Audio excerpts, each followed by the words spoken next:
The Clifton Moor Skirmish, which took place on the evening of Wednesday the 18th of December 1745, was a significant event in the Jacobite Rising of 1745. The Jacobite army, led by Prince Charles Edward Stuart, also known as Bonnie Prince Charlie, had been in retreat following their decision to retreat from Derby on the 6th of December. The fast-moving Jacobite army had split into three smaller columns, and on the morning of 18th, a small force of dragoons led by Cumberland and Sir Philip Honywood made contact with the Jacobite rearguard, which was then commanded by Lord George Murray. Murray ordered his baggage train to continue its retreat towards Penrith while he delayed Cumberland's force. The action did not begin until late afternoon, in failing light and heavy rain. While technically a draw, it enabled Murray to retreat in good order and escape into Scotland.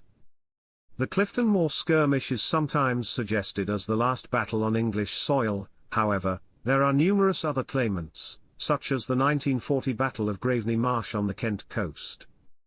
The Jacobite army's retreat from Derby was a significant turning point in the Rising. On the first night of the retreat, the Jacobite army stayed in Ashbourne, Derbyshire. They reached Leek the following day, and on the 9th, both Jacobite divisions met on the road to Manchester. The Jacobite army left Manchester on the 10th and reached Wigan that night.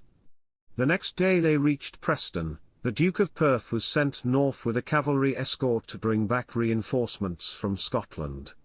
Prince Charles and the main army arrived in Lancaster on the evening of the 13th. The Jacobite commanders considered staying there and fighting, but their Lieutenant General Lord George Murray had also received reports that a large body of General George Wade's dragoons had entered Preston shortly after the Jacobite departure. Charles changed his mind and decided to continue northwards. The government forces under Wade and the Duke of Cumberland arrived at Macclesfield on the 10th of December, where Cumberland was told the Jacobites had left Manchester that day. Leaving Lancaster on the 15th of December, Charles' army was scarcely out of the town when an advance guard of government horse entered it.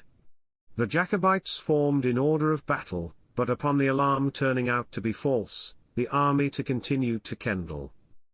The army entered Kendal that night, where they were met by Perth and his party, who had turned back after being attacked by militia at Penrith. On Murray's advice, the Jacobite army passed the night of the 16th of December at Shap, arriving at the village of Clifton the following day.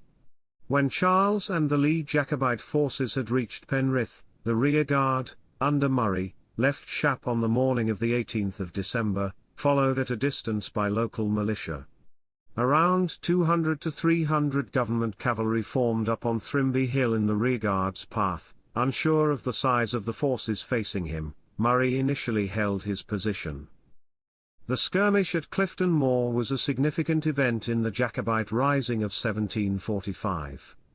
Lord George Murray's successful delaying action enabled the Jacobite army to retreat in good order and escape into Scotland. This battle, while technically a draw, was a crucial moment in the Jacobite campaign and allows a glimpse into the tactics and strategies used by both sides during this tumultuous period of British history.